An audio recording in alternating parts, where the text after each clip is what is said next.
On behalf of Hadas High School Alumni Association Nagpur, welcomes you all for the 7th session of Samvadiswar. Today's topic is Daulat Beg Oldi Airfield, its strategic importance and its significance in present standoff. Today's guest is, we are very proud of the person. I welcome today's guest speaker, retired Air Vice Marshal, Seva Medal and Shaurya Chakra by the hands of President of India. Moreover, he is our alumnus. In 2008, AVM Safekar dared to undertake first ever trial of landing to Daulat Beg Oldi by an aircraft AN-32. So I request AVM Safekar to take up the charge. Good evening everybody. आजच्या session मध्ये माझा विचार आहे असं सुरू करायचं की पहिले मी तुम्हाला त्या जागेचं सामरिक महत्व सांगू इच्छितो. बऱ्याच लोकांना तो एरिया आता माहिती झाला असेल, पण तरी एकदा मॅप वरनं मी तुम्हाला सामरिक महत्व सांगितलं की तुम्हाला त्याची कल्पना येईल. त्यानंतर थोडं इतिहासात जाऊ आणि मग 2008 नंतर काय घडत गेलं ते आपण पाहू आणि मग मी टीपीओ बद्दल थोडी तुम्हाला माहिती देईन आणि ती जागा आता ज्याचं फार महत्व प्राप्त झालं आहे जे की पहिले नव्हतं त्याबद्दल मी तुम्हाला थोडं सांगेन. तर सर्वात पहिले आपण सामरिक महत्व लक्षात घ्यायला पाहिजे. त्याच्यासाठी मी आपलं प्रेझेंटेशन आता लवकरच सुरू करतो आणि प्रश्नोत्तर आपण त्यानंतर घेऊ हे मी आता सांगू इच्छितो. प्रश्नोत्तराच्या वेळी दुरुपकर चार्ज घेईल आणि तसं सुरू करू. आता तुम्हाला स्क्रीनवर जे दिसत आहे ते नागपूरच्या गरम वातावरणात थोडा थंडाव्यात नेण्यासाठी मी ते चित्र प्रदर्शित केलं आहे आणि जे विमान तिथे दिसतं तेच माझं विमान आहे. अँथोनोव 32 त्याचं नाव आहे. रशियन मेक विमान आहे. अतिशय व्हर्सटाईल एअरक्राफ्ट आहे आणि सगळ्या लँडिंग माझ्या तिथेच याच विमानातून झालेल्या आहेत. मागे जे तुम्हाला हिमालयाचं दृश्य दिसतं ते अगदी हिवाळ्यात घेतलेलं नाही आहे फोटो, त्यामुळे मध्ये मध्ये तुम्हाला बर्फ दिसणार नाही. सध्या गलवान खोऱ्यात जे चाललंय तिथे बर्फ नसलेला जो भाग आहे तसं ते दिसतं, म्हणून मी मुद्दाम हा फोटो लावलेला आहे. स्वातंत्र्यपूर्व काळात बऱ्याच नेत्यांनी विविध गोष्टी सांगितल्या. त्यात स्वातंत्र्यवीर विदा सावरकरांचं एक फार महत्वाचं स्टेटमेंट होतं, ते मी आज इथे नमूद करू इच्छितो. त्यांनी स्वातंत्र्य मिळाल्याच्या पूर्वी आणि मिळाल्यानंतर सुद्धा नेहरूंना एक पत्र लिहिलं होतं. त्यात त्यांनी सांगितलं होतं की आपल्या ज्या सीमा रेषा आहेत त्यांचा ताबडतोब आपण ताबा घेतला पाहिजे पाकिस्तान बरोबर आणि चीन बरोबर, आणि त्यात काही वाद असेल तर तो लवकरात लवकर संपुष्टात आला पाहिजे, तरच आपला देश पुढे जाऊ शकेल. अजून एक दुसरी गोष्ट त्यांनी सांगितली होती ती म्हणजे लष्कराकडे, म्हणजे लष्कराच्या जीवन कसं सुलभ्य होईल याकडे तुम्ही फार लक्ष दिलं पाहिजे. कारण लष्करामध्ये जर चिंता नसेल आपल्या फॅमिलीची तर ते कार्य अत्यंत चांगल्या पद्धतीने करू शकतात. सावरकरांची विचारसरणी तुम्हाला सगळ्यांना माहितीच आहे. त्या विचारसरणीनुसार त्यांनी नंतर हेही म्हटलं होतं. त्यांचं म्हणणं होतं देशाच्या सीमा या चरख्याच्या सुताने नाही तर तलवारीच्या टोकाने आखावे लागतात. हे भाष्य किती तंतोतंत खरं ठरत आहे हे आजच्या परिस्थितीवरून तुम्हाला कळेलच. त्यांची ही गोष्ट त्यावेळी जर आपण ऐकली असती तर आज जे आपण संभाषण करणार आहोत त्याची गरजच पडली नसती, असं माझं ठाम मत आहे. असो, त्यांनी आपल्याला बोलायला संधी दिली आहे, तर आपण पुढे चढूया. अगदी पूर्वी म्हणजे जवळजवळ 300-400-500 वर्षापूर्वी सुद्धा हा भाग अत्यंत महत्वाचा होता. जो जुना सिल्क रूट म्हणून मानण्यात येत होता, युरोपहून थेट चायनापर्यंत जो प्रवास लोक करायचे, त्यात प्रवासाच्या मध्ये आपला हा प्रदेश अत्यंत महत्वाचा ठरला असा.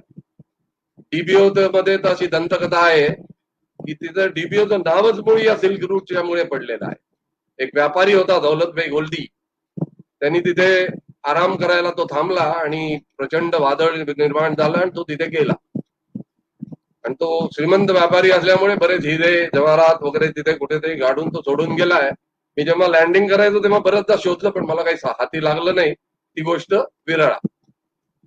तर इतिहासात सुद्धा या महत्व याचं फार आहे हे सांगण्यासाठी मी हा सिल्क रूट दाखवतोय. आणि एकदा नीट लक्ष देऊन पहा, तो रोड जो जातो तो रेड आहे आणि खाली जे निळ्यात दिसतं ते समुद्र मार्ग आहे. तर आपल्या देशाच्या आजूबाजूलाच सर्व मार्ग स्थिरावलेले आहेत आणि त्यामुळे आपल्या देशाचं महत्व अत्यंत जास्त आहे हे या मला नकाशावरून दाखवायचं होतं. आता या नकाशात जे मी तुम्हाला दाखवतोय त्यात तुम्ही बघाल की आपण पाकिस्तान, अफगाणिस्तान, तजाकिस्तान, चायना आणि इंडिया या 5 देशांच्या सीमारेषा इथे मिळतात. या फक्त सीमारेषा तिथे मिळत नाही, तर याचा अजून एक फार महत्व मोठं आहे. ते म्हणजे इथे 5 संस्कृतींचा संगम आहे. भारतीय संस्कृती, चीनी संस्कृती, पर्शियन, अरेबियन आणि सेंट्रल एशियन. म्हणूनच या भागाचं महत्व पहिलेही होतं, नंतरच्या काळात म्हणजे स्वातंत्र्यानंतर सुद्धा होतं आणि आता सुद्धा अबाधित आहे. म्हणूनच ही सामरिक दृष्ट्या अत्यंत महत्वाची जागा आहे आणि याला वर्ल्ड रूफ म्हणतात. सर्वात उंच प्रदेश हा जगात आहे, त्यामुळे याला वर्ल्ड रूफ असं सुद्धा नाव दिलेलं आहे. हे सामरिक महत्व लक्षात घेऊन जे 5ही देश त्याच्या आजूबाजूला आहे त्यांना या भागाचं अत्यंत महत्व वाटतं, म्हणूनच सतत ही न्यूज मध्ये असतं. आता आपण आपल्याला काय पाहायचं आहे म्हणजे आपल्या देशाला निगडीत काय गोष्टी आहेत त्या बघितल्या पाहिजे. आझाद काश्मीर, गिलगिट बल्तिस्तान आणि हुंजान गिलगिट रिजन. मी तुम्हाला याचा जेव्हा नकाशा दाखवीन तेव्हा मी काय म्हणतोय ते लक्षात येईल. आता जर तुम्ही बघितलं, हा गिलगिट बल्तिस्तानचा भाग आहे आणि हा गिलगिट बल्तिस्तान मधला सुद्धा थोडा भाग पाकिस्ताननी चायनाला देऊन टाकलेला आहे. अक्साई चीन 1962 मध्ये त्यांनी घेतलाय. या अक्साई चीन रिजनची एक गंमत मी तुम्हाला सांगू इच्छितो की स्वातंत्र्य मिळाल्यानंतर सुद्धा आपण फक्त लडाख म्हणजे पूर्व लडाख पर्यंतच पोहोचलो होतो. आपल्याला माहिती होतं आपला भाग हा आहे, पण आपण कधीही त्याच्यावर आपलं अधिपत्य प्रस्थापितच केलं नव्हतं. आता ती फार चर्चेचा विषय झालाय म्हणून मी मुद्दाम ही गोष्ट तुम्हाला सांगितली. हे सियाचीन ग्लेशियर आहे आणि हा जो लाल पट्टा मी बनवलेला आहे ते आहे दौलत बेग ओल्डी. आता तुम्ही बघू शकता दौलत बेग ओल्डीचं महत्व का वाढत चाललंय. जर तुम्हाला गिलगिट बल्तिस्तान साईड कडे जायचं आहे तरी हे जवळ आहे, इकडे अक्साई चीन याच्यात जायचं आहे तरी हे जवळ आहे, सक्षम व्हॅलीमध्ये खाडीमध्ये काही करायचं आहे तर ते जवळ आहे आणि शिवाय पूर्ण पूर्व लद्दाखला हे डॉमिनेट करतं. हा त्याचा महत्व आहे. ते अगदी जवळ आहे, प्रत्यक्ष नियंत्रण रेषेच्या ते अत्यंत जवळ आहे. त्यामुळे जेव्हा वॉर असं सुरू होईल तेव्हा त्याचं महत्व इतकं राहणार नाही, पण त्याच्या आधी त्याचं महत्व अतिशय जास्त आहे. त्याच्या अनुषंगानेच आपण आज बोलणार आहोत, म्हणून मी मुद्दाम तुम्हाला हे दाखवतो. जर इथपर्यंत तुम्हाला कल्पना आली असेल तर आता मी चीन ही काय चीज आहे हे तुम्हाला सांगू इच्छितो. याला इंग्लिश मध्ये मजेंडा कलर म्हणतात, मला मराठीत नक्की माहिती नाही याला काय म्हणतात. तर मजेंडा कलर जो आहे तेवढाच पहिले चीन प्रदेश होता, हे लक्षात घ्या. हे अतिशय महत्वाचं आहे लक्षात घेणं. बाकी आता तो एवढा मोठा झालाय, तो का झालाय आपण इथून बघू. Chinese occupied south Mongolia. Mongolia राष्ट्र अतिशय शांत आणि हे आहे, त्यामुळे एवढा प्रदेश त्यांनी ऑलरेडी त्यांचा घेतलेला आहे. डावीकडे जर तुम्ही गेला तर ईस्ट टर्किस्तानचं हा घेतलाय, सिंगियांग रिजन याला म्हणतात, आणि इथे मुस्लिम पॉप्युलेशन खूप आहे हे लक्षात घ्या. त्यानंतर जर तुम्ही खाली आला तर पूर्ण तिबेट प्रदेश त्यांनी बळकावला आहे, पूर्ण तिबेट प्रदेश. त्याच्या डावीकडे बघितलं तर त्यांना पाकिस्ताननी थोडी मदत केली आहे आणि हा प्रदेश 2 प्रदेश देऊन टाकले आहेत. लडाख मध्ये थोडासा जो अक्साई चीनचा दाखवला होता प्रदेश तो त्यांच्याजवळ आहे. इकडे खाली याल तर युनान प्रदेश सुद्धा त्यांनी बराचसा घेतला आहे आणि मंचुरिया जे उजवीकडे आहे ते सुद्धा त्यांच्याकडे आहे. तर तुम्हाला लक्षात येईल एवढाच प्रथम असलेला चीन देश आता एवढ्या स्वरूपाचा झालेला आहे. त्यामुळे दुसऱ्या देशांचे प्रदेश बळकावणे हा त्यांचा जुना शौक आहे असं म्हटलं तरी पुढे ठरणार नाही. हे जर तुमच्या लक्षात आलं असेल तर आपण आता पुढे सरकू आणि तुम्हाला मी तिथलं रस्ते, रेल्वे लाईन आणि धावपट्ट्या आहेत त्याच्याबद्दल थोडं सांगणार आहे, कारण ते फार महत्वाचं आहे. चीन जवळ काय आहे हे समजल्याशिवाय आपण त्यांना कसं सामोरं जाऊ शकतो हे कळणं अशक्य आहे. हा जर नकाशा तुम्ही पाहिला तर तुम्हाला जी डॉटेड लाईन दिसते ती त्यांचा वेस्टर्न हायवे आहे, म्हणजे पश्चिमी हायवे त्यांनी बांधलेला आहे. आणि पश्चिमी हायवेचं महत्व काय इतकं जास्त, कारण सिंकियांग आणि तिबेटला जोडणारा हा एकच रस्ता आहे. त्यामुळेच तुम्हाला लक्षात येईल की अक्साई चीन त्यांना फार महत्वाची जागा आहे. जर त्यांना हा अक्साई चीन त्यांच्याजवळ राहिलं नाही, जे त्यांनी इलिगली ऑक्युपाय केलाय, तर त्यांना सिंकियांग आणि तिबेट हे जोडताच येणार नाही. आणि हे जोडणं का महत्वाचं आहे ते तुम्हाला माहितीच आहे. तिकडे सगळी मुस्लिम पॉप्युलेशन आहे, इकडे तिबेटियन पॉप्युलेशन आहे, दोन्हीवर त्यांनी आपलं साम्राज्य प्रस्थापित केलंय. त्यामुळे तिथे अपरायझिंग केव्हाही होऊ शकतात. ते अपरायझिंग तोडून टाकण्यासाठी त्यांना या रस्त्याचं फारच महत्व आहे. त्यामुळे हा रस्त्यांचा जमघट पाहणं महत्वाचं आहे. वर काराकोरम पास आहे, काराकोरम पास बद्दल मी नंतर तुमच्याशी बोलीनच. आणि त्याच्यावर एरिया जो पाकिस्तानने त्यांना देऊन टाकलाय तो आहे, आणि डावीकडे पाकिस्तान ऑक्युपाइड काश्मीर आहे जे की आपलंच आहे. आता त्यांच्या हवाई पट्ट्या पहा. त्यांच्या सगळ्या हवाई पट्ट्या या ज्या आहेत त्या तिबेट रिजन मध्ये आहे, तुम्ही लक्षात घेतलं पाहिजे. तिबेट त्यांनी ऑक्युपाय केला असला तरीही ते दुसऱ्यांच्या प्रदेशात आहे हे आपल्याला नाकारता येणार नाही. त्यामुळे ज्या सहजतेने आपण ऑपरेट करू शकतो त्या सहजतेने ते करणार नाही. आणि त्यामुळे तिबेटची आपण कसं वागावं हे आता आपल्याला लवकरच ठरवावं लागणार आहे. कारण जर तिथले लोक आपल्या बरोबर मिळाले तर तो आपल्याला उपयोग होणारच आहे. डावीकडून उजवीकडे गेलं तर 520 किलोमीटर आहे कासगर, त्याच्यानंतर 720 किलोमीटर आहे एअरपोर्ट. आणि हे बघितलं जर तुम्ही तर सगळे जवळजवळ 15,000 कि 16,000 फुटाच्या वरच आहे, त्या किंवा 14 ते 15 मध्ये आहे म्हणा त्याचं एलिव्हेशन सगळ्या. त्यामुळे इथून ते विमान जे उडवतील किंवा त्याचा वापर करतील तेव्हा त्यांना सगळं अम्युनेशन घेऊन आपल्याकडे येता येणार नाही. वेरज आपल्या इथे सगळ्या हिमालयाच्या पायथ्याशी ज्या एअरफील्ड आहेत, जे हवाई पट्ट्या आहेत त्या आपण उपयोगात येणार आहे. त्यामुळे आपले फायटर पूर्ण सज्ज होऊन इथे येऊ शकतात. हा फरक घेणं फार महत्वाचं आहे आणि लक्षात ठेवण्यासारखं आहे. आता आपण येऊ की भारतीय हवाई पट्ट्या आणि भारताचं जे रस्ते बांधणी आहे ती कशी आहे. सर्वात पहिले आपण डीबीओ, थॉईस, फुकचे, नियोमा, ले या हवाई पट्ट्या आहे आणि रोड कोणत्या आहेत मी तुम्हाला नकाशात दाखवेन. आता नकाशात मी दाखवत असताना फार महत्वाची गोष्ट आहे, कारण ओरिएंटेशन जर तुम्हाला करून घ्यायचं असेल तर ही सर्वात चांगली संधी आहे. हे सगळं इंडसचं खोर आहे. इथे ती इंडस नदी वाहते आणि इकडून डावीकडे जाऊन इकडे लेकडे जाते. तर सर्वात पहिले मी जी धावपट्टी आहे त्याच्याबद्दल बोलणार, ही आहे फुकचे. फुकचे धावपट्टी इंडसच्या पश्चिमेला आहे.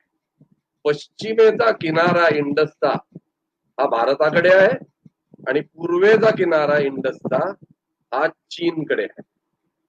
त्यामुळे मी इथे लँडिंग करत असताना ते जवळजवळ बघतच होते की यांचं लँडिंग कसं होत आहे, काय होत आहे, त्यांचं त्याच्याकडे लक्ष होतच. त्यानंतर वर जर तुम्ही गेले आणि मी जिथे इंडस डावीकडे वळते, मी दाखवलं होतं हे बघा, इथून इंडस अशी डावीकडे वळते. ही जी एअरफील्ड आहे ही दुसरी धावपट्टी मी उघडली, त्याचं नाव आहे नियोमा. याच खाडीतून पुढे गेलं की ले येतं. जेव्हा मोठा नकाशा मी तुम्हाला दाखवेन तुमच्या ते लक्षात येईल.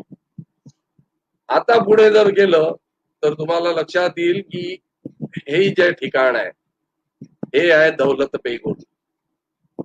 हे दौलत बेग ओल्डी अगदी लाईन ऑफ कंट्रोलच्या जवळ आहे.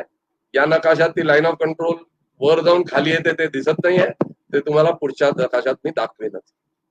त्यामुळे या 3 हवाई पट्ट्या ज्या 2008 मध्ये मी सुरू केल्या तेव्हा ही टॅक्टिकल ऍक्शन जमवण्यात आली.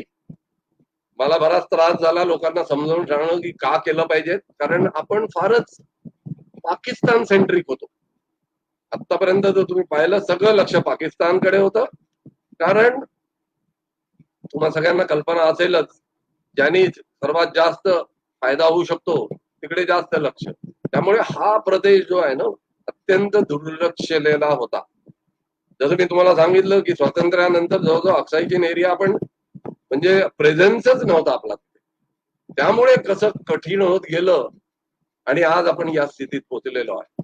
पहिलेच हा अतिशय दुर्गम खडतर असा प्रदेश आहे. इथे काही बनवणं इन्फ्रास्ट्रक्चर म्हणजे अतिशय कठीण गोष्ट आहे आणि त्यात आपण तिकडे लक्ष दिलं नाही. या सगळ्या गोष्टी जर एकत्र बघितल्या तर आजची स्थिती काय आहे ते तुम्हाला लक्षात येईल. पुढे सरकून आपण बघू. आता यात तुम्हाला अजून स्पष्ट होईल. ती खाडी जी पुढे जाते मी सांगितलं होतं इथून निघून इंडस बरोबर ती लेहला जाते. लेहच्या पूर्वेला उत्तरेला थॉईस म्हणून एक जागा आहे. ही नुब्रा खाडी आहे आणि इथून जर तुम्ही उजवीकडे गेला, नुब्राच्या खोऱ्यातून उजवीकडे गेला तर डीबीओ येतं. आता हे डीबीओ लाईन ऑफ कंट्रोलच्या जस्ट 6 ते 7 किलोमीटर आहे. आणि आता जेव्हा चायनीज लष्कर इथे येऊन उभं राहिलं तेव्हा या धावपट्टीचा भरपूर उपयोग करून आपण आपलं लष्कर तिथे उभं केलं आणि तेव्हा लोकांना या डीपीओचं महत्व लक्षात आलं. कारण नाही तर तसं जर नेलं असतं तर त्याला 15 ते 16 दिवस लागले असते तिथे पोहोचवायला. याचं महत्व त्यामुळे लक्षात आलं. म्हणून मी सारखं सांगतोय याचं सामरिक महत्व फार जास्त आहे या तिन्ही. कारण याच्यापूर्वी ज्या जेव्हा धावपट्ट्या तयार झाल्या नव्हत्या त्यापूर्वी थॉईस आणि ले या 2च धावपट्ट्या आपल्या जवळ होत्या. आता हा जे आपल्याकडे जे धावपट्ट्या आहेत या जवळजवळ सगळ्या याद आहे, फक्त फुकचे दिसत नाही आहे. चुशूल जे लिहिली आहे धावपट्टी ते लक्षात घ्या. आता जो सध्या झटापटी किंवा गोंधळ झाला आहे तो या पेंगॉंग लेक जवळ चाललाय आणि चुशूल अगदी पेंगॉंग लेकला लागून आहे. या सुद्धा धावपट्टीला मला सुरुवात करायची होती, रिऍक्टिव्हेट करायचं होतं, पण याचा अर्धा भाग चीनकडे असल्यामुळे याचं सुरुवात आपल्याला करता आलेली नाही. पण बाकी तिन्ही धावपट्ट्या आपण परत रिस्टार्ट केल्या. आता मी येतोय जो रस्त्यांवर, ज्या रस्त्यामुळे चीनच्या पोटात सर्वात जास्त दुखताय तो हा रस्ता आहे. आणि उजवीकडे लिहिलेला आहे कोणची जागा कोणची आहे, आणि मी दाखवत जाईन. सर्वात वर जे आहे तो काराकोरम पास, त्याच्यानंतर त्याच्या दक्षिणेला येतं दौलत बेग ओल्डी, त्याच्या दक्षिणेला आलं तर क्विझल लंगर म्हणून एक त्यांची लष्कराचं ठिकाण आहे. मग इथे कॅम्प आहे आणि मोर्गो म्हणून जागा आहे, ही त्यातल्या त्यात या रोडवर मोठी जागा आहे.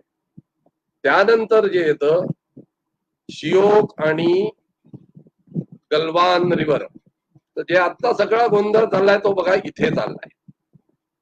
आणि तुम्ही बघू शकता हा प्रदेश जिथे झटापटी चालली आहे तो हा प्रदेश आहे, आणि त्याच्या पलीकडे बर्फाच्छादित प्रदेश आहे. पण हा फक्त दगड, खाच, खळगे आणि गलवान नदी याच्यासाठी हे परिस्थिती आहे.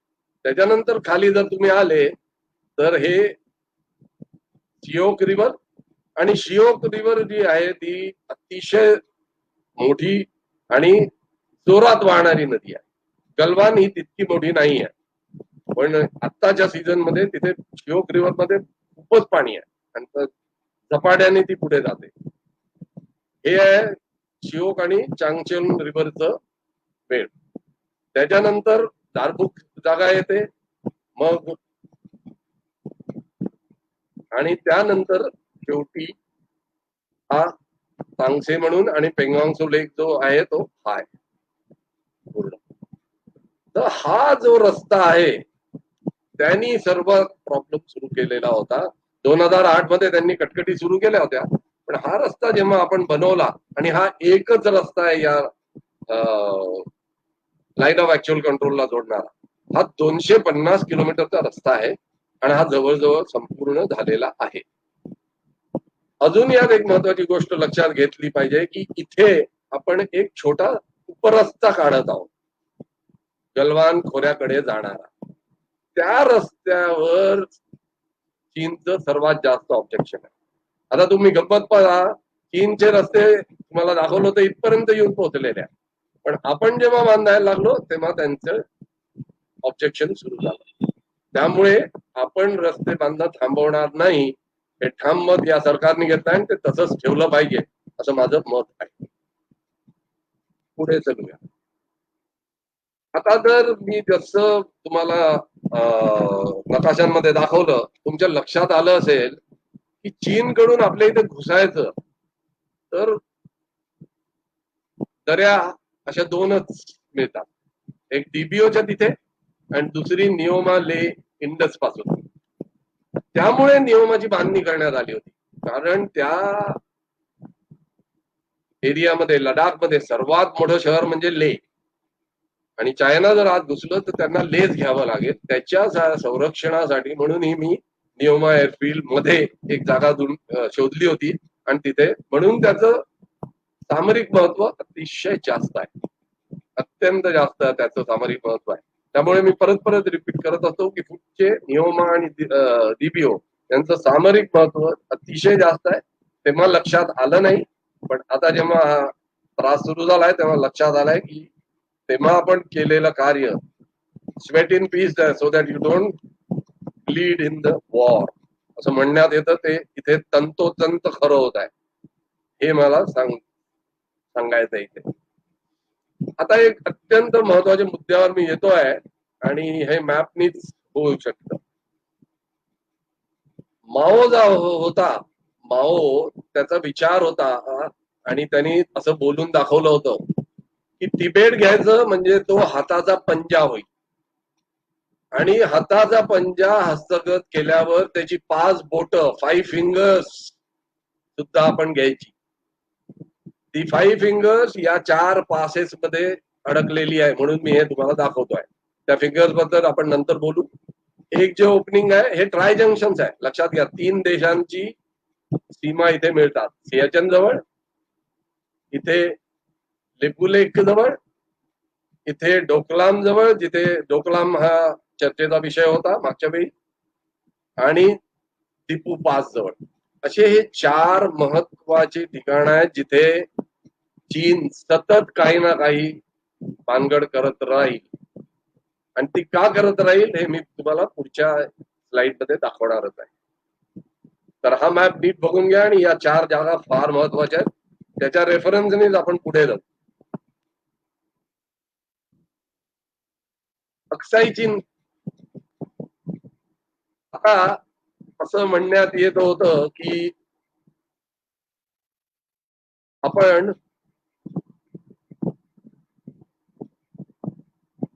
माओचं जे होतं त्याच्या 5 फिंगर्स कोणत्या होत्या माओच्या, ते आपण लक्षात घेतलं पाहिजे. आणि हे कोणी बोलून दाखवलंय आत्ताच्या परिस्थितीत हे सांगणं फार महत्वाचं आहे. तिबेट रिजन, सेंट्रल तिबेट रिजनचा एक ऍडमिनिस्ट्रेटर आहे, त्यांचं नाव आहे लपसांग सांगे. ते टीव्हीवरही कधी कधी मध्ये मध्ये येतात. त्यांनी सांगितलं होतं की माओचं विजन होतं हे, आणि त्यात त्यांनी 5 जी बोटं सांगितली आहे ती सर्वात पहिले पूर्व लडाख आहे, म्हणजे ते सियाचनच्या खाली येईल. त्याच्यानंतर जे आहे ते नेपाळ आहे, म्हणजे लिपुलेखाजवळ येईल. तिसरं जे आहे ते सिक्कीम आहे, भूटान, आणि त्याच्यानंतर सिक्कीम, आणि सर्वात शेवटी अरुणाचल प्रदेश. तर त्यांनी तिबेटचं हस्तगत केलंच आहे, ते त्यांचा पामचा सपाट पोर्शन आहे. आता यांना या 5 बोट हवी आहेत. त्या 5 बोटांसाठी सतत त्यांचं भांडण आणि कुरापती सुरू राहणार हे आपण लक्षात घेणं अतिशय महत्वाचं आहे. म्हणून मी तुम्हाला परत दुसऱ्यांदा मॅप दाखवला. आता राजकीय चर्चा खूप चालल्या आहेत. विरोधी पक्ष म्हणतो आम्हाला तुम्ही का नाही सांगत, हा पक्ष म्हणतो तुम्हाला डे टू डे माहिती द्यायची गरज नाही. पण याच्या आधी हे 60-70 वर्ष जे होऊन गेली आहेत तिथे काय झालं हे दाखवणं फार महत्वाचं आहे, म्हणजे तुम्हाला लक्षात येईल की विपक्षाने काही विचारावं की नाही. अक्साई चीन हे आपल्या जवळ होतं, पण मी जसं सांगितलं अधिपत्य कधी आपण लावलंच नाही, त्यामुळे 1962 मध्ये ते चीननी गिळंकृत केलं. काराकोरम पास 1963 मध्ये अर्धा त्यांच्याकडे गेला, अर्धा आपल्याकडे. साबजी व्हॅली म्हणून एक आहे, ते 2008 मध्ये माझ्या लँडिंग नंतरच काहीतरी केलं पाहिजे म्हणून कुरापत त्यांनी केली होती. त्याच्यानंतर टिया पंगनाक म्हणून एक जागा आहे जवळच त्याच्या दक्षिणेला, ती पण 2008 मध्ये गेली. टूम चलाईक म्हणून ती 2009 मध्ये त्यांनी घेतली. टेमझॉंग ते 2012 मध्ये. हे प्रदेश खूप मोठे मोठे नाही आहे, चर्चा झाली आहे म्हणून सांगतोय, प्रदेश छोटेच आहे. किंतु आता जे ओरडाआरडा चाललाय 2.5 किलोमीटर साठी, तो किती बरोबर आहे का चूक आहे हे जाणण्यासाठी म्हणून मी हे तुम्हाला दाखवतोय. आणि त्यामुळे याचं महत्व वाढलंय. आणि राखी नाला जो आहे तो 2013 मध्ये त्यांनी तिथे धुसफूस सुरू केली होती. तोपर्यंत दौलतबेग ओल्डी धावपट्टी सुरू झाली होती, तर ती त्याच्या दक्षिणेलाच हे आहे. तर त्यांना ते पोटात खूपच असल्यामुळे टीबी होतं, त्यांना वाटलं की आपण डॉमिनेट करू इथून, म्हणून त्यांनी हा राखी नाला घेतला होता. आता जेव्हा 2014 नंतर काय झालं आपण बघू. म्हणजे प्रेक्षकगण स्वतःच ठरवू शकतं की जे आता ओरडाआरड चालली आहे की 2.5 किलोमीटर, 2 किलोमीटर, 3 किलोमीटर, मी सांगू इच्छितो हे लाईन ऑफ ऍक्च्युअल कंट्रोल असल्यामुळे. आणि लाईन ऑफ ऍक्च्युअल कंट्रोल म्हणजे काय, जो जितका पुढे जाईल आणि जाऊन बसेल ती जमीन त्याची, इतकं फ्लुइड आहे. आणि सावरकरांनी तेव्हा सांगितलं होतं की असं फ्लुइड ठेवू नका, पहिली जी अपॉर्च्युनिटी मिळेल त्याच्यात आपल्या बॉर्डर फिक्स करा, सीमारेषा आखून घ्या. ते आपण केलं नाही. पाकिस्तानकडे जे आहे ते नियंत्रण रेषा आहे, म्हणजे ती परमनंट आहे, त्याच्यात वाद होण्याचा प्रश्न नाही. कधी कधी फायरिंग होऊ शकतं, ते इकडे येऊ शकतात, त्यांना आपण ढकलू शकतो, ते होऊ शकतं. पण LAC म्हणजे डेफिनेशन मध्येच तिच्या गडबड आहे. लाईन ऑफ ऍक्च्युअल कंट्रोल, जो ऍक्च्युअली धरेल ती त्याची. त्यामुळे या गोंधळ होतो आहे हे आपण लक्षात घेतलं पाहिजे. आता डोकलाममध्ये चायना फेल झाला, सगळ्यांना माहितीच आहे आणि साल तुम्हाला सांगायची गरज नाही. लेपुलेखामध्ये सुद्धा आत्ताच नुकतंच झालं, तिथे सुद्धा चायना फेल झालं. पेंगॉंग झो मध्ये चायना 4 ते 18 मध्ये वाद चालला होता, पण आपण त्यांना LAC वर थोपवून धरलाय. आणि गलवान व्हॅलीमध्ये मी लिहिलंय चायना फेल्ड, कारण त्यांना आपण मागे ढकललं आहे आणि थोडंच डिस्टन्स आता राहिला. तर जून 15 नंतर जी स्थिती आहे ती आपण स्टेटस को आता मेंटेन केली आहे, हे आपल्या लक्षात आणलं पाहिजे. त्यामुळे राजकीय नेत्यांनी याच्यावर का वाद करू नये हे मी दाखवतोय. विपक्ष किंवा आत्ताचं सरकार यांनी, म्हणूनच सरकारनी आता लष्कराला पूर्ण अधिकार दिले आहेत की तिथे जी स्थिती उत्पन्न होईल त्याप्रमाणे तुम्ही पुढे जा. त्यामुळे आता गोष्टी बरोबर होतील असं मला नक्कीच वाटतं. आता हे जर जे हा उद्योग जो सुरू झाला हा 2008 आणि 9 मध्ये सुरू झालेला आहे. आणि आता मागे मी जे तुम्हाला दाखवलं चायनाने काय काय टेकओव्हर केलं ते याच्यामुळे झालं. या 3 ज्या धावपट्ट्या बनवण्यात आल्या आणि हा जो रस्ता जो बनला त्यांनी सगळा गोंधळ झालेला आहे. या 3 धावपट्ट्यांचं काय म्हणजे काहीतरी तिन्हीच एक साम्य आहे, ते काय आपण बघितलं पाहिजे. तिन्ही धावपट्ट्या या उपयोगात नव्हत्या जवळजवळ 45 वर्ष. लक्षात घ्या, 45 वर्ष. कारण तेव्हा आपलं जी विचारसरणी होती ना ती अशी होती, आणि तुम्हाला त्याचं ऐकून आश्चर्य वाटेल आणि ते आजकाल पेपरात सगळीकडे यायला लागलं म्हणून बोलायला हरकत नाही, की आपण तिथे रस्ता आणि धावपट्ट्यांचं जाळं जर विणलं आणि जर कधी कॉन्फ्लिक्ट झाला तर चीनने ते टेकओव्हर केलं तर कसं होणार. म्हणजे आता हा विचित्र असा विचार वाटतो, पण अशाच विचाराने आपण तिथली डेव्हलपमेंट केली नाही हे मी तुम्हाला अगदी स्पष्टपणे सांगतोय. 2008 पासून सुरू झालं. यात कॉमन गोष्ट काय आहे मी तुम्हाला सांगतो. तिन्ही धावपट्ट्या या कच्च्या आहे. कच्च्या कशा, जेव्हा मी तुम्हाला एक छोटीशी क्लिपिंग दाखवीन तेव्हा तुमच्या लक्षात येईल. कच्च्या म्हणजे त्याच्यावर डांबरीकरण झालेलं नाही किंवा सिमेंटीकरण सुद्धा झालेलं नाही. ते फुटबॉल फील्ड सारखं कच्च्या, धूळ धुराळा अशी ती आहे. तिन्ही धावपट्ट्या या अतिशय उंचावर आहेत, हाय अल्टिट्यूड. त्यामुळे तिथे विमान वापरणं, उपयोगात आणणं, तिथे लँडिंग करणं अतिशय कठीण होतं. विरळ वातावरण, त्यामुळे या सगळ्या गोष्टींची कठीण होतात. या तिन्ही धावपट्ट्या फ्लॅट, याच्या धावपट्टी फ्लॅटवरच बनणार, पहाडावर तर बनवू शकत नाही. पण याच्या आजूबाजूला पहाड इतके उंच आहे की ते जवळजवळ एका तसराळ्यासारखं दिसतं. त्या तसराळ्याचे काठ म्हणजे हे माउंटन्स, पहाड, आणि मध्ये एअरफील्ड, त्याचा बेस म्हणजे ती एअरफील्ड. या तिन्ही धावपट्ट्या line of actual control, LOC चूक आहे, लाईन ऑफ ऍक्च्युअल कंट्रोल जवळ आहे, अतिशय जवळ आहे. DBO 8 किलोमीटर आणि 9 किलोमीटर साऊथ आणि ईस्टला, नियोमा 13 किलोमीटर, फुकचे 0 किलोमीटर, जे काही नदीचं पात्र आहे तेवढंच. त्यामुळे इथे हे सुरू करण्याची लोकांना फार तकलीफ होती. आणि मी तुम्हाला गंमत सांगेन, मी DBO केल्यावर काय झालं आणि कुठल्या लेवलला जाऊन बोलणी करावी लागली. फुकचे बद्दल तर मी एक सांगतो गंमत, बरं ती पुढे आपण करू. ते लाल मध्ये जो दिसतोय तो राखी नाला आहे. तो रोड, जो रस्ता आपण बनवलाय, नवीन न्यू रोड दाखवलाय, हा मोठा मॅप आहे थोडा, म्हणजे म्हणून तुम्हाला मुद्दाम परत दाखवतोय. राखी नाका बघा, दक्षिणेला दौलताबेग बोल्लीच्या, त्यामुळे त्यांची फार इच्छा होती आणि तो बरोबर लाईन ऑफ ऍक्च्युअल कंट्रोलवर आहे.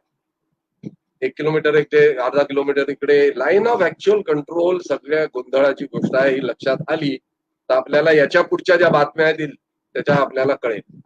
आणि हे रूफ ऑफ द वर्ल्ड आहे, म्हणून stand of the roof of the world.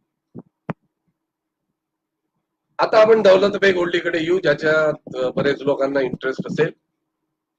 काही लोकांनी त्याच्याबद्दल ऐकलं असेल, पाहिलं असेल.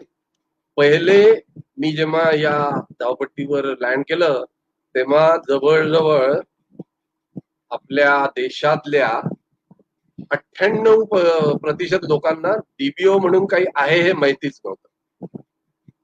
आणि आज जवळजवळ 99% लोकांना डीबीओ अगदी पाठ झालाय. तर मी गोष्ट करतोय जेव्हा कोणाला काही विशेष माहिती नव्हतं. ही जगातली सर्वात उंच धावपट्टी आहे, 16,700 फुटावर. टेम्परेचर तिथे साधारण 48 उणे 48 उणे 52 उणे 13 उन्हाळ्यात वगैरे असतं.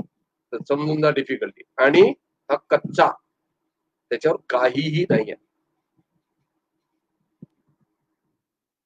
म्हणून मी चित्रात आता तुम्हाला दाखवतो आहे की यालाही एअरफील्ड म्हणता येईल. हे जे मी माझं कर्सर फिरताय हे दौलत बेग ओल्डी एअरफील्ड आहे आणि हा काराकोरम पास आहे. हा बघा, हे दिसतो. हे इथून डिस्टन्स एरियल फक्त 15 किलोमीटर आहे. या टेकडीच्या पलीकडे चीनींचं सुरू होतं साम्राज्य. या टेकडीच्या वर बसून मागे बसून ते आपल्याकडे इथे पाहत असतात. राका नाका कुठेतरी इथे मागे आहे. तर ही जी नदी जी जाते हिला म्हणतात चिपचॅप रिव्हर. हे जे इथे आहे हे जवळजवळ 200-300 फूट खाली आहे. त्यामुळे एअरक्राफ्ट इथून जात असताना इथेच ठेवावं लागतं. थोडा लक्ष डावी उजवीकडे झालं तर तुम्हाला माहिती आहे काय होणार. आतापर्यंत मी जरा सामरिक दृष्ट्या आणि हेच जास्त सांगत होतो, त्यामुळे काही लेडीज जर जॉईन झाल्या असतील त्यांना थोडा आता त्याचा कंटाळा येणं सुरू झालं असेल. म्हणून विषय बदल करण्यासाठी मी तुम्हाला आता एक व्हिडिओ म्हणजे चित्रफिती दाखवणार आहे.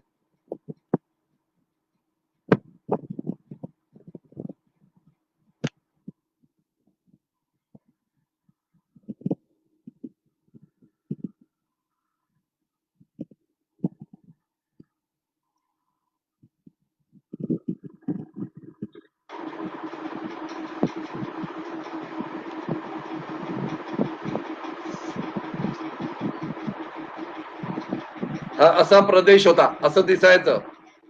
मी तिथे जाऊन निरीक्षण करायचो त्याचं, तेव्हा हे असं सुरुवात झाली त्यांनी. मग ते असं रोड रोलरनी त्याचं काम सुरू झालं तिथे.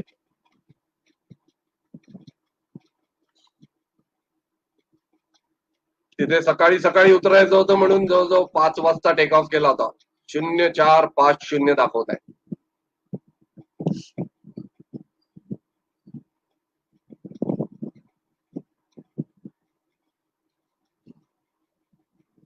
हे चंदीगड, रात्री चंदीगड एअरफील्ड अशी दिसते.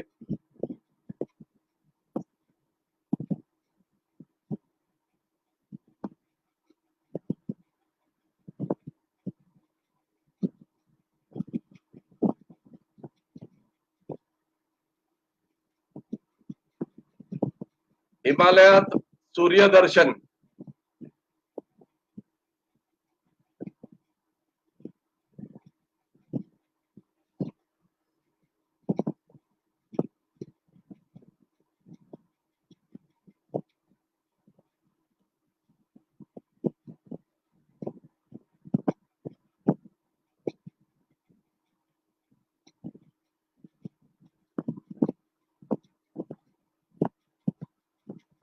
तुम्ही घरातच बसले आहे त्यामुळे गाणं गाऊ शकता. पॅट्रिऑटिझम वाढेल.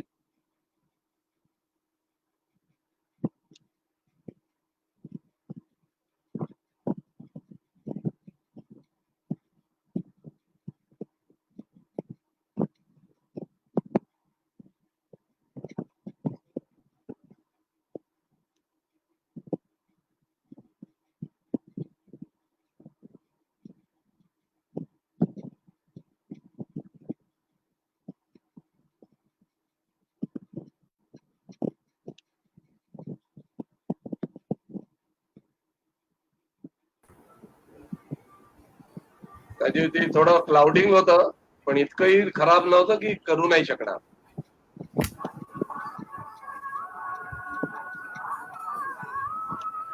मी तुम्हाला म्हटलं होतं तचरायासारखा आता एंटरिंग द बाउल.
हा खालून व्ह्यू आहे, ग्राउंड मधून कोणीतरी फोटोग्राफी केली आहे आणि आपलं लष्कर दिसेल. भयंकर त्यांना आनंद झाला होता की आता बा आपले कष्ट संपणार, त्यामुळे त्यांनी टेंट आणि तिरंगा तिथे फडकतोय.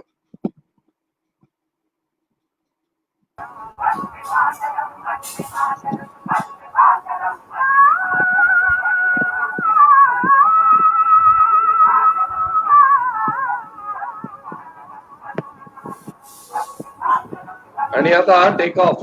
धूळ बघा किती उडते.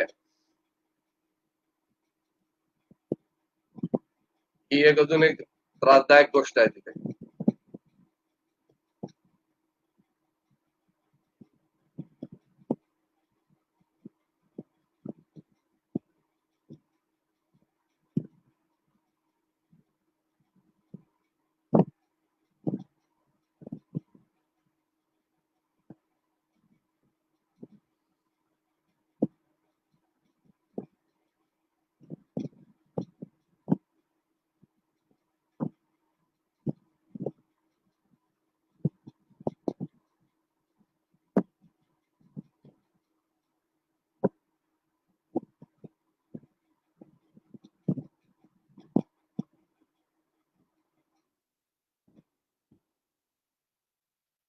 ही जी धावपट्टी दिसते ती आहे फुकचे.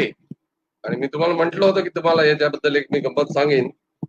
त्या फुकचे गंमत अशी की पश्चिम किनारा आपला आहे आणि पूर्व किनारा त्यांचा आहे.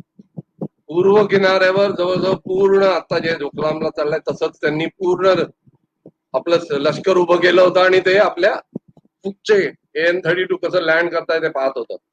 कारण 45 वर्ष काही न केल्यामुळे त्यांना शक्यच वाटत नव्हतं की असं काही करते भारत देश करेल. पण त्यानंतर या धावपट्टीवर कोणी उतरलं नाही आहे. पण एक गोष्ट आता आपल्याला माहिती आहे की जर जरूर पडली तर इथे आपण उतरू शकतो.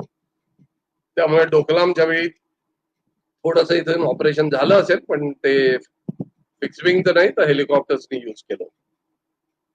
फुकचेचं एलिव्हेशन आहे 14,500 फूट. हे नियम आहे जे की मी सांगितलं इंडस व्हॅली आणि लेच्या मध्ये आहे. ते नियम आहे. याच्या उंची समुद्र सपाटीपासून 13,500 फूट आहे. हे तिसरी एअरफील्ड 2009 मध्ये सुरू झाली होती. आता इथे रोड असल्यामुळे बहुतेक विटामिन सरफेस होईल आणि असं न्यूजपेपर न्यूज आहे की तिथे फायटर सुद्धा ऑपरेट करणं सुरू करतील. हे सगळं आपण पाहिलं तर मग आता जी सद्य परिस्थिती आहे ती निवळल्यावर आपण काय केलं पाहिजे देशाने. तर तिथे आता रस्त्यांचं जाळं विणणं अतिशय महत्वाचं झालेलं आहे. त्यांचे इतकं डेव्हलप आहे LACच्या तिकडे की आपण आतापर्यंत केलेलं दुर्लक्ष आपल्याला महाग पडताय. त्यामुळे रोड बनवले पाहिजे. इव्हन रेल्वे लाईन ले पासून जर रेल्वे लाईन तिथे जाऊ शकली तर त्याचाही प्रयत्न करता येईल. या ज्या धावपट्ट्या सुरू केल्या होत्या मी त्या कच्च्या असल्यामुळे फार त्याचे त्रास होतो लँडिंगला. DBO जे आहे 16,700 फुटावर असल्यामुळे तिथे एअरक्राफ्ट बंद नाही करता येत, एअरक्राफ्टचे इंजिन. कारण जगात असं कोणतं विमानच बनलं नाही आहे की जे 16,700 वर इंजिन बंद करून त्याचे इंजिन परत सुरू करू शकता. कारण जवळजवळ 45% ऑक्सिजन कमी आहे आणि इंजिनला बेसिकली ऑक्सिजन आणि फ्यूल असं लागतं. त्यामुळे हा एक प्रॉब्लेम सतत राहणार आहे. कोणतेही विमान तिथे उतरत असेल तरी ते तिथे बंद करू शकत नाही इंजिन, हे आपण लक्षात घेतलं पाहिजे. त्यामुळे या जर विमानपट्ट्या बिटमिन सरफेस केलं, रिसर्फेस केलं आणि बिटमिन केलं त्यामुळे तिथे लँडिंगला कष्ट थोडे कमी पडतील. सर्वात शेवटचं म्हणजे राजकीय will, political will. Political will सध्या बालाकोट नंतर कशी आहे आपल्याला कळलंच आहे. परंतु सत्य परिस्थितीत जरी आपण कितीही म्हटलं की आपण त्यांनी केलेलं आक्रमण परत आपण सुद्धा आक्रमण केलं पाहिजे वगैरे, सध्याची परिस्थिती पाहणं फार महत्वाचं आहे. प्रश्नोत्तरात आपण हे घेऊ शकतो कारण प्रश्नोत्तरात मला माहिती आहे आत्ता काय चाललंय याच्यावर पुष्कळ चर्चा होईल म्हणून मी मुद्दाम ते यात इन्क्लूड नाही केलं. पण सध्या परिस्थितीत चीनच्या प्रेसिडेंटला आणि आपल्याही प्राईम मिनिस्टरला ते काटा घशात अडकल्यासारखं झालाय. गिळला तरी गडबड, काढला तरी निघायचा. कारण सर्वांना माहितीच आहे. पण बालाकोट मध्ये जी आपण धैर्य आणि पॉलिटिकल विल दाखवली, इच्छाशक्तीचं प्रदर्शन केलं, ते यापुढे कोणत्याही सरकारला टाळता येणार नाही हे नक्कीच. त्यामुळे ते जे बालाकोट मध्ये झालं त्यांनी आपल्या देशाची मनस्थितीच बदलली आहे पूर्ण. धारिष्ट करणं आपल्या एक स्वभाव धर्म झालेला आहे. त्यामुळे सध्याच्या परिस्थितीत जास्त चिंता करावी लागेल असं मला अजिबात वाटत नाही. सर्वात शेवटी तिथले लष्कर असं काम करताय, हा बर्फ आहे. त्यामुळे जेव्हा जेव्हा आपण ओरडतो की वॉर झालाच पाहिजे, हे केलंच पाहिजे, मध्ये मध्ये जरा हे चित्र पाहून आपण विचार केला पाहिजे की खरंच ते शक्य आहे का नाही. कारण परिस्थिती तिथली जरा वेगळीच आहे.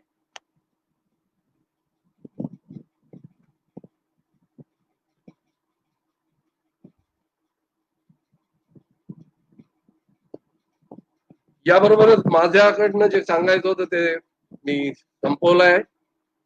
कोणालाही कोणताही प्रश्न असेल तर आता विचारू शकता. आणि Kshitij you can get him online or whichever question we can ask.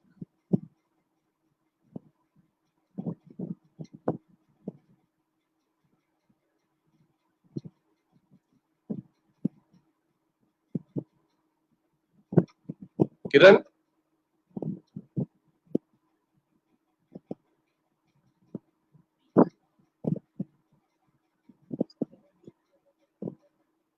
प्रश्नोत्तर असतील तर आपण सुरू करू शकतो.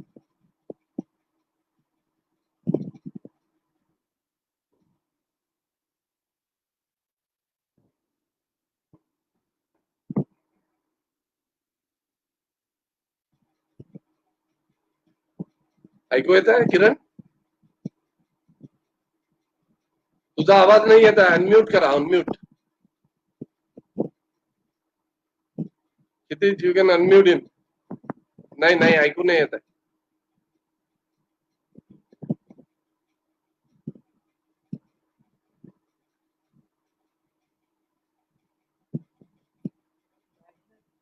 हॅलो.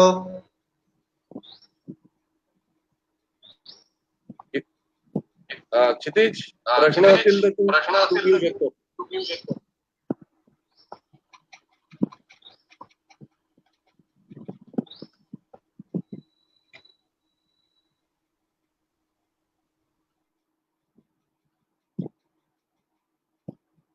बरं, जर येत नसेल,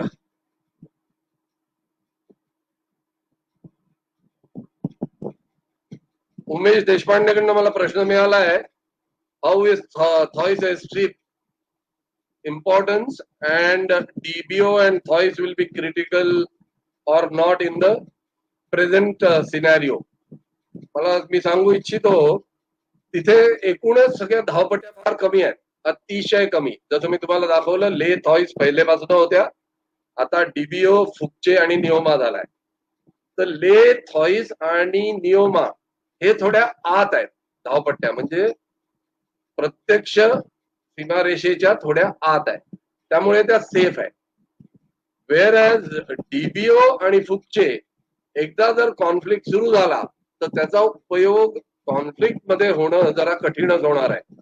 त्यामुळे थॉइस, ले आणि नियोमा या धावपट्ट्यांचं महत्व अतिशय जास्त आहे चायना बरोबर काही झालं तर. कारण लेला तर आपल्याला प्रोटेक्ट करायचंच आहे, तीच एअरफील्ड त्या एरियात सर्वात मोठी आहे. त्यामुळे जर लेला प्रोटेक्ट करायचा आहे तर नियोमाचा उपयोग होईल, आणि तिकडे डीबीओला जर काही झालं तर त्याचा थॉइस मध्ये उपयोग होईल. ले आणि थॉइस या सुद्धा धावपट्ट्या काही अगदी जमिनीच्या सपाटीवर नाही आहेत, त्या जवळजवळ 10,500 फुटावर आहे. त्यामुळे तिथेही किती वजन आपण नेऊ शकतो हे पाहणं महत्वाचं आहे. दुसरा प्रश्न आलाय, आतापर्यंत या धावपट्ट्या बिटमन मध्ये का नाही कन्वर्ट झाल्या? याचं मुख्य कारण हे आहे की तिथे आतापर्यंत अजिबात रस्तेच नव्हते, आणि धावपट्टीला रिसर्फेस करायला तुम्हाला जे सामान न्यावं लागतं ते एअरक्राफ्टनी नेणं शक्य नाही. जवळजवळ 1000 टन तुम्हाला डांबर लागेल, 1000 टन गिट्टी लागेल, ती तिथे नेणार कशी? त्यामुळेच तिथे आतापर्यंत रिसर्फेसिंग झालं नाही. जिथे त्या एअरफील्ड सुरू करायच्या की नाही हा प्रश्न होता, कच्च्या सुद्धा 45 वर्ष आपल्याला थांबावं लागलं, तिथे ऍटलिस्ट त्या सुरू झाल्या, आणि आता तिथे रोड पोचलाय, डीबीओलाही रोड पोचलाय. त्यामुळे तुम्ही जे विचारताय ते नक्कीच सुरू होईल. पण सर्वात महत्वाची गोष्ट तिथे लक्षात आपण घेतली पाहिजे की तिथे उणे 50 हे तापमान ऍव्हरेज असतं. त्यामुळे सिमेंट सेट सुद्धा होत नाही, जमा सुद्धा नाही होऊ शकत. त्यामुळे कुठलंही काम जर करायचं असेल त्याच्यासाठी 2 किंवा 2.5 महिने मिळतात तिथे डीबीओ फुकचे या जागी जास्ती करून. त्यामुळे बनेल, आता नक्कीच सामान पोहोचवायचं त्यामुळे बनेल, पण थोडा वेळ लागेल, आणि त्याची सुरुवात आपण केली पाहिजे. म्हणूनच मी म्हटलं आता महत्वाचं हे आहे की आपण सुरू केलं पाहिजे. ओके, एक प्रश्न आहे, what is the kind of load passenger that we expect to carry to DBO considering that we cannot switch off and the distance from DBO to LAC is less than 10 kilometers, which is well within RT range. Forget tactical missile. Considering that China has better logistics infrastructure, do you think air operations are possible from DBO? मी पहिल्या प्रश्नाचं पहिले उत्तर देतो. DBO ही 16,700 फुटावर आहे, त्यामुळे तिथून बॅकलोड जे आहे, म्हणजे डीबीओहून उड्डाण भरताना जे लोड आपण कॅरी करू शकतो ते थोडं कमी असतं. पण आतमध्ये जी एअरक्राफ्टची कॅपॅसिटी आहे, म्हणजे लँड करताना एअरक्राफ्टची जी कॅपॅसिटी आहे ती फुल कॅपॅसिटीने आपण लँड करू शकतो, फक्त बाहेर काढताना लोकांना कमी असेल. दुसरा प्रश्न तुमचा जो आहे तो फार महत्वाचा आहे, आणि म्हणूनच मी पहिलेच अगदी स्पष्ट केलं होतं, तुमचा जो प्रश्न आहे तोच सरकारचा विचार होता सतत, की इतक्या जवळ आहे बांधायचीच कशाला. पण हे असं नसतं. आता जेव्हा त्यांचा बिल्टअप झाला होता लष्कराचा, तेव्हा जर डीबीओ नसतं तर आपण आपले सैनिक तिथे पोहोचवू शकलो नसतो, आणि स्टेटस को असा निर्माण नसता झाला. मान्य, डीबीओ आरटी रेंज मध्ये आहे, कारगिल सुद्धा आरटी रेंज मध्ये आहे पाकिस्तानच्या, म्हणजे फायनल वर असताना ते दागू शकतात. पण म्हणून आपण थांबवायचं नसतं, कारण धावपट्ट्या या बिल्टअप करायला फार महत्वाच्या असतात. डीबीओ कॉन्फ्लिक्ट मध्ये यूज होणार नाही, मी हे पहिलेही जेव्हा प्रेझेंटेशन करत होतो तेव्हा स्पष्ट सांगितलं होतं. पण म्हणून एअरफील्ड नको असं नाही. आता एअरफील्ड बनली आहे तर तिथं प्रोटेक्शन करायसाठी तिथे जास्त लोक सुद्धा तैनात झाले आहेत. त्यामुळे एअरफील्ड हवीच, याबद्दल कोणीही शंका ठेवू नये. सारंगपरांचा प्रश्नाचं मी उत्तर ऑलरेडी दिलंय. तिथे सामान नेऊ शकत नाही म्हणून एअरस्ट्रीप बनवू शकत नाही. हॅलो, या कॅन यू हिअर मी? या नाव आय कॅन हिअर यू. मला असं तुम्ही इतके छान माहिती दिली जॉग्राफिकली आणि दोन्ही देशांमधल्या जे इम्पॉर्टंट पॉइंट्स आहेत.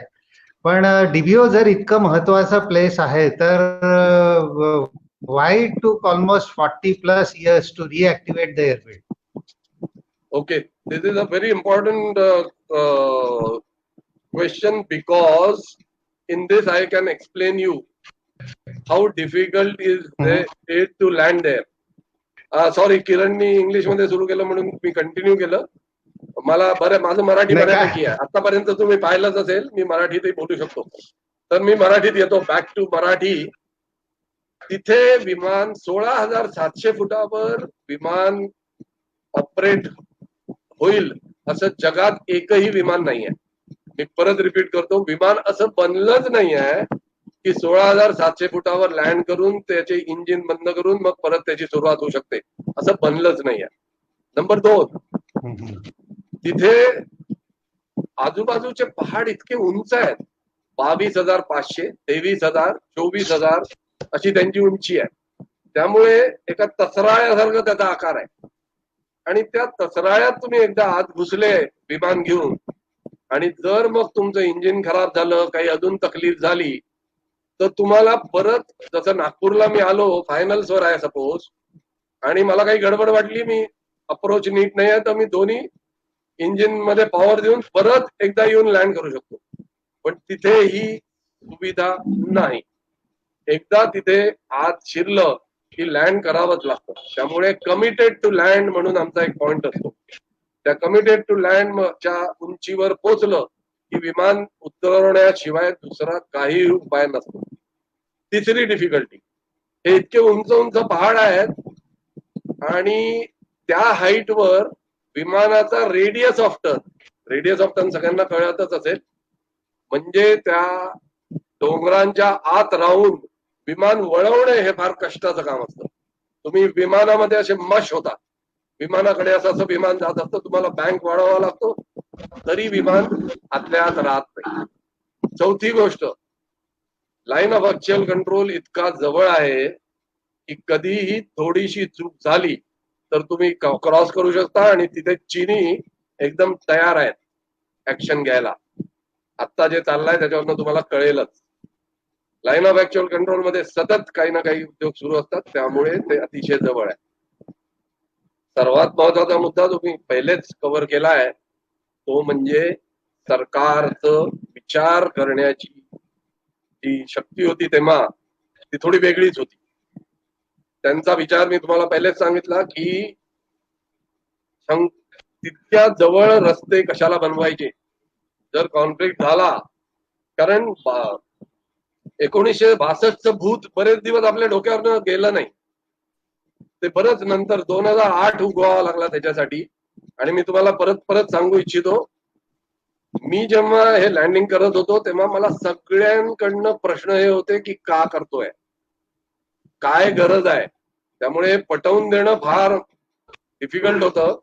आणि आता आपण या विषयावर आहे, एक इन्सिडेंट सांगतो.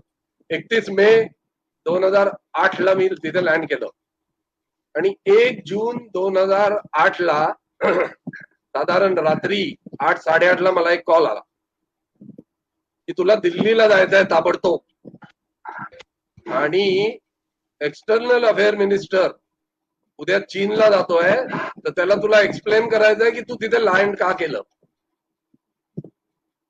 आता दिल्लीत आमचे कितीतरी एअर मार्शल्स असतील, पण ही मी जी ऍक्शन केली होती ती किती टॅक्टिकल होती हे याच्यावरनं कळतं. स्ट्रॅटेजिकली आपण कधी विचारच केला नाही. इंडियात स्ट्रॅटेजिक थिंकिंग हा एक मेजर इश्यू आहे, लक्षात घ्या. तर कमांडिंग ऑफिसर, मी ग्रुप कॅप्टन होतो तेव्हा, छोटासा माणूस, त्यांनी टॅक्टिकल ऍक्शन केली. त्याचं रूपांतर सामरिक याच्यात झालं महत्वात. त्यामुळे मला तिथे जाऊन external affairs minister Pranab Mukherjee होते तेव्हा. तुम्ही आजकाल इंटरनेटवर लोक फार फास्ट असतात की आज आला फेकत तर नाही पाहून घेऊ म्हणून पाहू शकता. 2 जूनला ते तिथे जाणार होते, 2 जून 2008 आणि 1 जून 2008 ला मला तिथे जाऊन सांगावं लागलं. तेव्हा मी त्यांना सांगितलं तिथे आमचं लष्कर आहे, त्यातले कोणी आजारी पडले त्यांना कधी उचलायचं असेल लवकर तर आम्हाला तिथे लँड करणं महत्वाचं आहे. दुसरी गोष्ट आम्ही तिथे ड्रॉप करताना जर कधी इंजिन खराब झालं तर ऍटलीस्ट एअरक्राफ्ट माझे खाली उतरवून पायलट वाचू शकतात. आणि तिसरं कधी जर आम्हाला जरूर पडली तर तिथे ट्रूप इंडक्शन होऊ शकतं. तर ट्रूप इंडक्शन होऊ शकतं हे सोडून बाकी सगळी कारणं एक्सटर्नल अफेअर्स मिनिस्टरनी चीनला सांगितलं आणि ते खुश होते त्यानंतर आणि वातावरण थोडं शांत झालं. पण अशी टॅक्टिकल ऍक्शन ही होती आणि त्याचं सामरिक महत्व असं वाढलं हे मी ते तुम्हाला सांगू इच्छितो. इथे एक प्रश्न आहे, which is a proper time for soldiers to move forward to LAC. मला वाटतं LAC काय ते अजून पूर्ण स्पष्ट झालं नाही आहे. LAC मध्ये मूव्ह फॉरवर्ड आणि मूव्ह बॅक तर सतत चाललंच आहे. त्यामुळे प्रॉपर टाइम वगैरे त्याला काही नाहीच आहे. आता पण तुम्हाला लक्षात घेतलं पाहिजे की स्थिती काय आहे. COVID-19 मुळे एक इश्यू तयार झालेला आहे. त्यानंतर दुसरी गोष्ट आता लवकरच 2-2.5 महिन्यात तिथे हिवाळा सुरू होईल. हिवाळ्यामध्ये तर तिथे काही कार्य होऊ शकत नाही. त्यामुळे फार महत्वाचं आहे की जे ऍक्शन सुरू आहे ती आपण लष्करावर सोडून द्यावी. तुझा किरण माईक ऑफ कर. किरण माईक ऑफ कर, एको होतोय. लष्करावर mic off. Kiran mic off. लष्करावर सोडून द्यावी आणि गव्हर्नमेंटनी तर अधिकार दिलेच आहे. त्यामुळे ते आपोआप काय करायचं केव्हा मूव्ह करायचं ते ठरवतील. Can we place our tanks in the region हा प्रश्न आहे. आतापर्यंत तर शक्यच नव्हतं, पण आता रोड झाल्यामुळे नेता येईल. पण तुम्हाला सांगतो मी टँक त्या क्षेत्रात बिलकुल कामाचे नाही आहे. आर्टिलरी गन्स आणि सेल्फ प्रोपेल्ड गन्स या तेवढ्या तिथे आपल्याला नेता येतील आणि तेवढं आपण ऑलरेडी पोचवायला लागलोय हे मी तुम्हाला सांगू शकतो.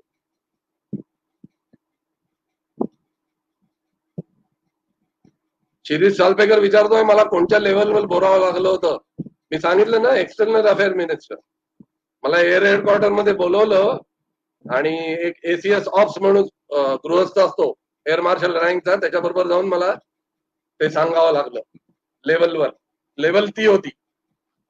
मी त्यांना एक्सप्लेन केलं, त्यांनी त्यांना एक्सप्लेन केलं आणि मी ऑफिसच्या बाहेर बसलो होतो.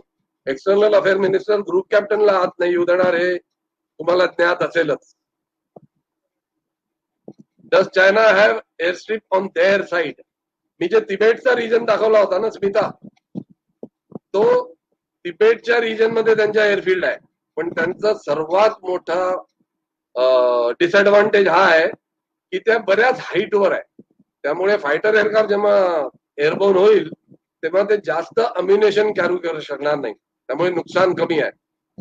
वेरज आमच्या एअरफील्ड सगळ्या प्लेन मध्ये आहे हिमालयाच्या पायथ्याशी आणि ले 10,000 ला आहे, त्यांच्या 13-14 हजारला आहे. जितकं तुम्ही वर जाता एलिव्हेशननी तितकं तुमचं लोड कॅरिंग कॅपॅसिटी कमी होते. त्यामुळे जॉग्राफिकली आपण त्या एरियात ऍडव्हान्टेज मध्ये आहे हे लक्षात घ्यायचं. Avoiding emotional thinking, in your opinion, who is in more advantageous state, considering infrastructure and other conditions? Let me tell you, let's not be. चांगला प्रश्न आहे Nitin. You have opened the Pandora's box, then I will open it fully now. Let me tell you, don't think with the psyche of 1962. Things have changed. एक बिहारी बाबू आहे खान म्हणून teacher, त्यांनी हे comparison फार सुंदर केलं आहे युट्यूबवर, तू पाहू शकतो. पण मी थोडक्यात सांगतो, चायना जवळही प्रॉब्लेम कमी नाही आहे. त्यांचे प्रॉब्लेम तू पहा, मी आता दाखवलं होतं सिंकियांग मध्ये आणि तिबेट. दोन्ही रिजन मध्ये त्यांनी ऑक्युपेशन फोर्स ठेवली आहे. तर फक्त शस्त्रास्त्र किंवा लष्कर याच्यावर आता हे ऍक्टिव्हिटी डिपेंडंट नाही आहे. आपलं इंटेलिजन्स आपण कसं वापरतो, कशा लोकांना तिकडे क्रिएट करतो. चायनाला आता हा प्रश्न आहे की ही line of actual control live ठेवायची का साऊथ चायना सी मध्ये कडे बघायचं. आपण आपल्या दृष्टीने विचार करतोय. चायना जवळ प्रॉब्लेम आपल्यापेक्षा कितीतरी पटीने जास्त आहेत हे लक्षात घ्या. त्यामुळे त्यांचेही एकदम वॉर मध्ये ते जम्प करतील असे कधीही गोष्ट वाटून घेऊ नका.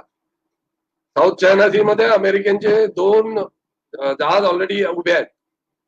तिथले जे सगळे नेशन काय आहे, सिंगापूर, फिलिपिन्स, मलेशिया वगैरे काही त्यांची अगदी भाऊबंधू नाही आहेत. इकडे सिंकियांग मध्ये आणि खाली तिबेट मध्ये they are occupation force. They have boundary with almost 20 to 22 countries. We have boundary with 2 countries. So whatever forces we have, we can really concentrate, whereas they cannot concentrate. Another problem of theirs, त्यांचं internal, त्यांचे जो domestic issues जे आहेत ते सुद्धा कधी उफाळून येऊ शकतात. आफ्टर COVID-19 त्यांचे पॉप्युलेशन हॅपी नाही आहे. And it is they are suppressed people, so they are looking for chance. So चायनाला तोही एक प्रश्न सांभाळून मगच वागावं लागेल. त्यामुळे not being emotional, being very very neutral, I can say certain aircrafts, Fauj, Lashkar, other things they have more. However, the way we can concentrate there, the others cannot concentrate. China cannot, because they have to keep some force towards China Sea, some towards Mongolia, some towards, म्हणून मी ती boundary दाखवली होती सगळी. आणि where all they have occupied I showed you. That was the reason to understand that they cannot get the whole army this side. And let me tell you with a lot of confidence that our army is 100% better while we fight in mountainous terrain, because we are used to it. Those people are not used to it. They have numbers, they have quantity. We have quantity as well as quality. So in this issues, quality does matter, which Reliance employee will definitely know. What is the time needed for troops to acclimatize for them to field area? Is there a transition area where troops can be acclimatized? Yeah, I'll tell you about this. There are 3 stages of acclimatization. When a chap normally comes from Chandigarh, suppose he moves. The first stage is he lands up at Leh. Leh is around 10,000 feet. So at 10,000 feet, he stays for 8 days. Then moves to 13,000 feet. Oh, let it be. You can continue. Then he moves to 13,000 feet. That is at south of Siachen Glacier. And then he moves to TPU. So almost 14 to 21 days is the acclimatization. We have an institution there to acclimatize people. It is a very scientific activity. Otherwise, there are a lot of issues. Lungs मध्ये पाणी होतं, frostbite होतं, brain gets affected due to lack of oxygen, hypoxia is a major issue. So medically there are a lot of problems. But let me tell you, when I used to land at DBO, I should tell you about our army. Such armies, no country has such army. 16,700 फुटावर मी land करायचो. Aircraft मध्ये जे काही 4, 5, 6 ton सामान असायचं, engine बंद करायचो नाही. त्यामुळे N32 आवाज भयंकर जास्त आहे. धूळ उडत असते सतत. इंजिन सुरू आहे, आवाज आहे, धूळ उडते आहे. 16,700 फूट, 45% ऑक्सिजन कमी. अशा वातावरणात आपले जवान 20 मिनिटात, अवघ्या 20 मिनिटात एअरक्राफ्ट ऑफलोड करायचे.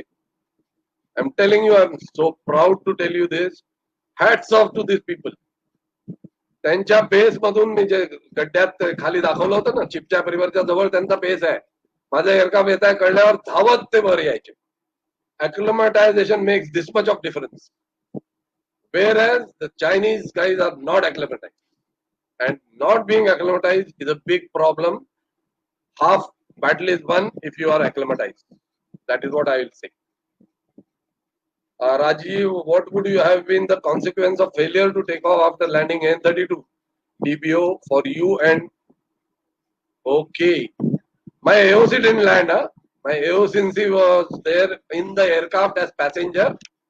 I was the captain, and the consequence for failure of takeoff, the aircraft would have been a Christmas tree. As I told you, you cannot start the aircraft. तर मग विमान आम्ही तिथेच सोडलं असतं आणि काही दिवसांनी त्याच्या आत कॅफेटेरिया बनवला असता. आम्हाला कॅफेटेरिया फार आवडतात.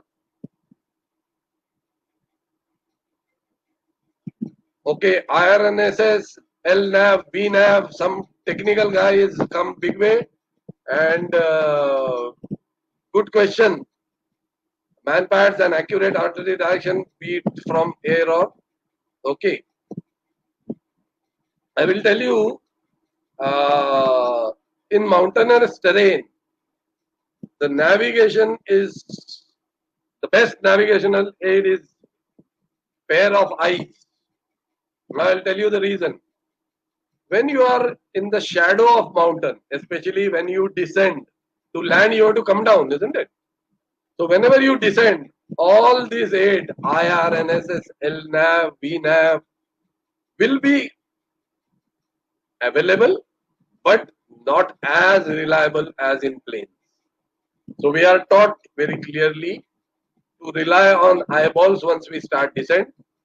So weather there has to be very good. We do not, I repeat, do not enter the valleys in bad weather, and on instrument we do not descend because it is suicidal.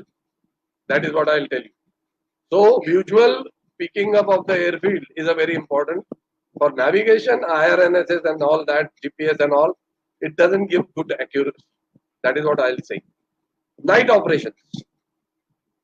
Leh and Thois night operations is okay, but DBO and these places it is very difficult, because I'll tell you there is a syndrome, kind of a syndrome, where if there are no references of light available to you, then a very difficult activity comes.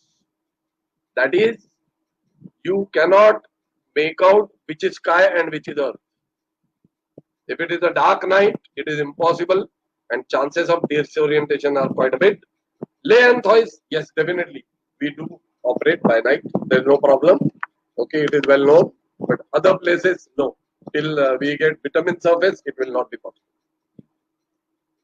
But if required, that can be done. But that has to be a balancing act, and it will be decided based on what is the requirement. After all, even normal day landing is also military operation, let me tell you, because no aircraft is made there to land there. It is impossible to land. China is producing propaganda videos showing a large number of tanks being moved. I wonder why. What are they going to do with the tanks in such terrain?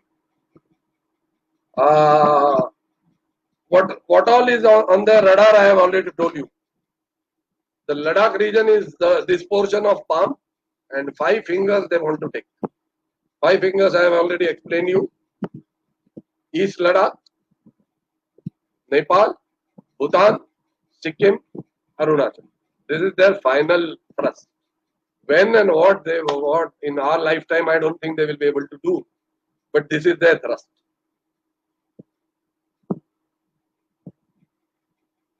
Any other question? Yeah. Why we allowed CPEC road to be built by China without any protest in case of war? Is it in our Air Force target reach? Yes, definitely. Air Force target reach has phenomenally increased because of air-to-air refueling. Phenomenally. Okay, I won't tell you the ranges and all that in this. It's not required. But let me tell you, because of air-to-air refueler, we are capable of doing wonders now, and that is what is makes us more potent force as such.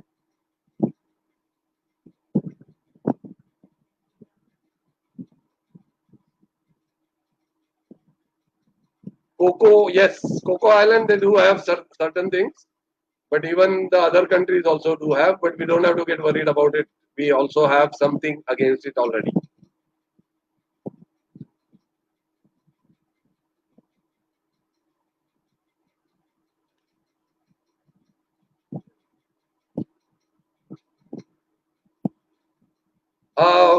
मी सांगितलं 1962 जे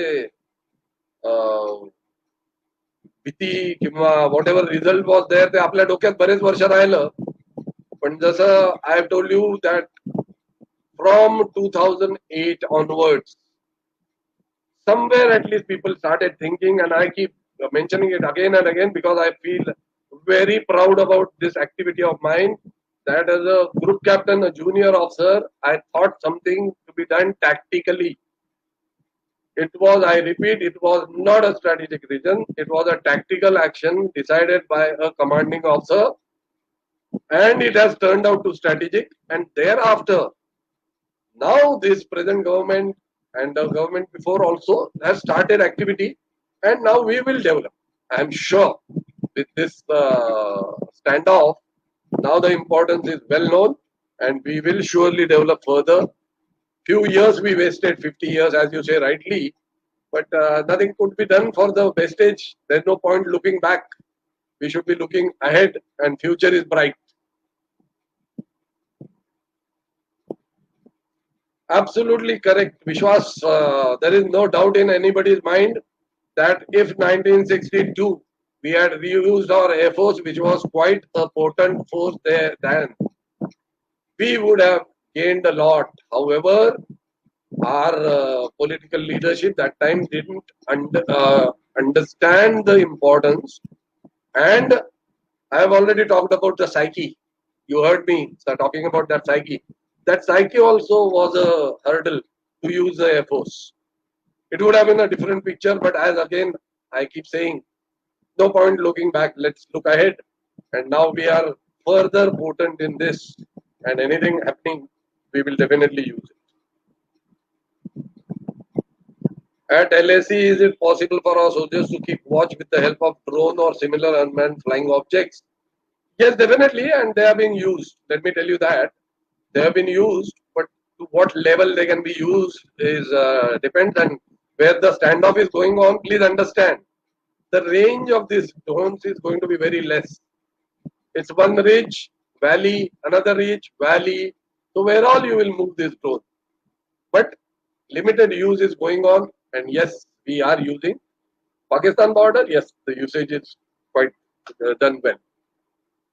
Paro in Bhutan, which is considered one of the toughest, even N32 doesn't land there, has a complete IFR procedure. Don't you think we must concentrate in technology rather than following visual valley flying? Not at all. You can come and discuss with me further, but not at all. Paro AN32 landed first. Inaugural landing of when the Paro runway was made was done by AN32, for your kind information. I have also operated in that airfield, and let me tell you, it may be IFR airfield.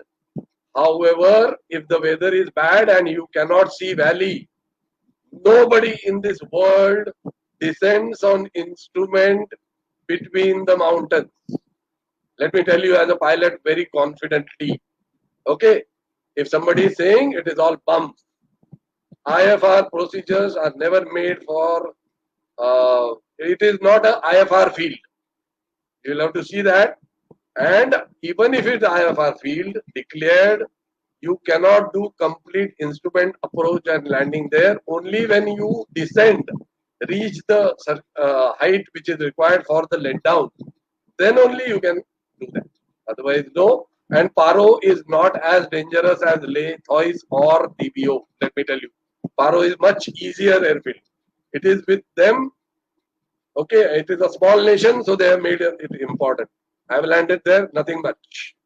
It is possible.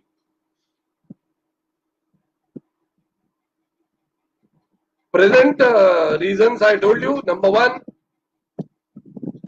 China has been isolated badly by the whole world. They feel that we are going closer to US, which is their rival now. That is number one. Number two, the development which we are doing in that area is a big threat for them now. They never ever thought in their wildest dream that India will do something like this, make roads, airfields and things like that. But we did. That is number two. Number three, we cannot deny that Pakistan also must be once in a while trying the stunts, telling them that these people are now looking at Gilgit-Baltistan also. Okay, I'm not saying we may do it or not, is different. But at least our politicians have also started talking, isn't it? So that may be the third reason. Fourth reason is line of actual control is not a permanent thing. So standoffs, if you want to create problems for other country, wherever there is line of actual control, you can create more problems. So these are the major reasons.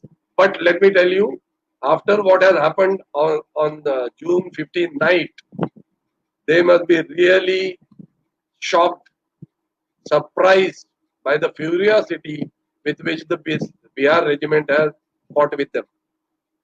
Okay, that is the charm of our Fauj.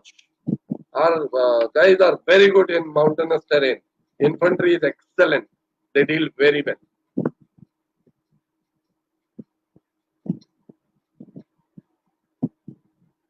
Our soldiers were very much carrying the weapons. However, in that region, it is kind of a patrolling thing. So there is a kind of a understanding, you can say, that arms have not used by both the countries, and you have seen that from 67 onwards, no incident had happened. However, there is nothing like what is going on in the public that you cannot. If you are trapped, I have spoken to a lot of guys, they say there has been. However, arms are carried but not utilized based on the mutual consent between the two countries.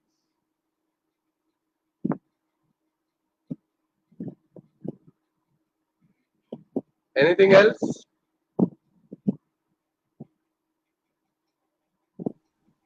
If not, over to you, Kiran. Over to you, Kiran.